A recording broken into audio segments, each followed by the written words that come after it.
सीढ़ियों मैं मुकाबला करने के लिए तैयार हूँ, एक चौतरफा चुनौती के लिए तैयार हूँ।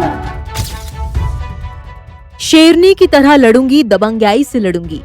दिव्या मदेरणा, ये वो नाम है जो राजस्थान में जब गूंजता है तो लोगों की आवाज में जोश भर जाता है। राजस्थान के दिग्गज जाट परिवार से ताल्लुक रखने वाली दिव्या एक बेहतरीन वक्ता होने के तौर पर भी जानी जाती हैं। जब वो बोलती हैं तो उनकी बेबाकी जनता के दिल में घर कर जाती है और यही वजह है कि दिव्या मदेरणा सोशल मीडिया पर खासी पॉपुलर भी है। कांग्रेस ने उम्मीदवारों की पहली सूची जारी कर दी है राजस्थान में और ओसियां से एक बार फिर दिव्या मदेरणा दावेदारी पेश करने जा रही हैं। तो आइए जानते हैं कि कौन है ये राजस्थान की तेज तर्रार और खुद को शेरनी बताने वाली नेत्री। भारत जोड़ो यात्रा के दौरान दिव्या मदेरणा सचिन पायलट के साथ राजस्थान में काफी एक्टिव रहीं। वो राहुल गांधी के साथ यात्रा में उनके साथ नजर आई थीं। दिव्या मदेरणा राजस्थान की राजनीति में सचिन पायलट की काफी करीबी मानी जाती हैं और यही वजह थी कि वो राजस्थान पेपर लीक मुद्दे पर काफी मुखर रहीं। सचिन पायलट ने जितने जोरों से ये मुद्दा उठाया था उतनी बेबाकी से दिव्या उनका साथ देती रहीं। पायलट गहलोत तकरार के वक्त वो अशोक गहलोत सरकार के करीबी विधायकों पर निशाना साधती देखी गईं। इतना ही नहीं, उनकी वक्ता शैली की तो जनता कायल है। माना जाता है कि ये गुण उन्हें खानदानी तौर पर मिले हैं। उनके दादा परसराम मदेरणा जो 1998 के वक्त विधायक और केंद्रीय मंत्री थे। परसराम मदेरणा का कांग्रेस की भारी जीत में बड़ा योगदान था।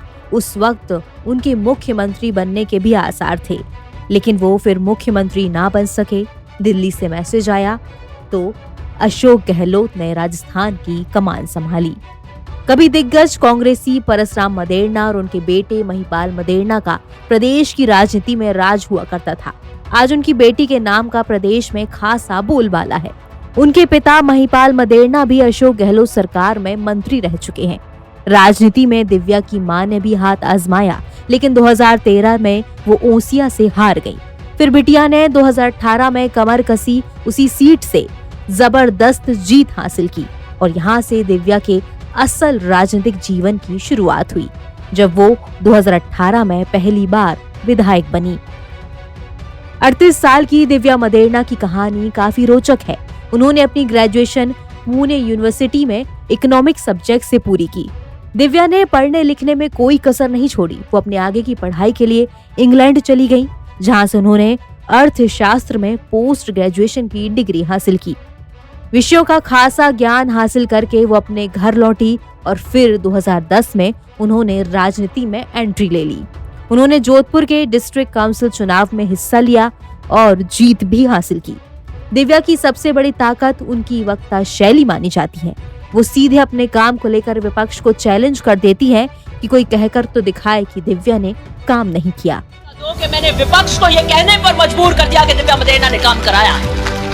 नकार नहीं सकते कि मैंने काम नहीं कराया, क्योंकि मैंने असीम काम कराया है, इतना काम कराया है कि अगर वो ये कह दें कि दिव्या मदेरणा ने काम नहीं कराया तो बिल्कुल सफा झूठे बचते हैं। 2013 में मां की हार के बाद दिव्या खासी सक्रिय हो गई। वो समझ गई थी कि अब उन्हें ही परिवार का खोया हुआ गौरव वापस लाना है। एक वक्त था जब राजस्थान में मदेरणा दिग्गज जाट परिवार और मिर्धा परिवार का बोलबाला था। इन दोनों परिवारों ने ऐतिहासिक तौर से कांग्रेस को राज्य में अपने जाट वोट को मजबूत करने में मदद की थी। हालांकि साल 1999 जब अटल बिहारी वाजपेयी के नेतृत्व वाली एनडीए सरकार ने ओबीसी श्रेणी के तहत जाटों के लिए आरक्षण की घोषणा की, इसके बाद से ये समुदाय धीरे धीरे कांग्रेस से दूर हो गया। लेकिन 2018 में मां की हार का बदला लेकर लौटी दिव्या मदेरणा ने कांग्रेस को एक बार फिर से इस समुदाय के करीब जाने में मदद की। अब एक बार फिर दिव्या तैयार हैं ओसिया सीट से 2023 का चुनाव लड़ने के लिए। एनबीटी ऑनलाइन की रिपोर्ट।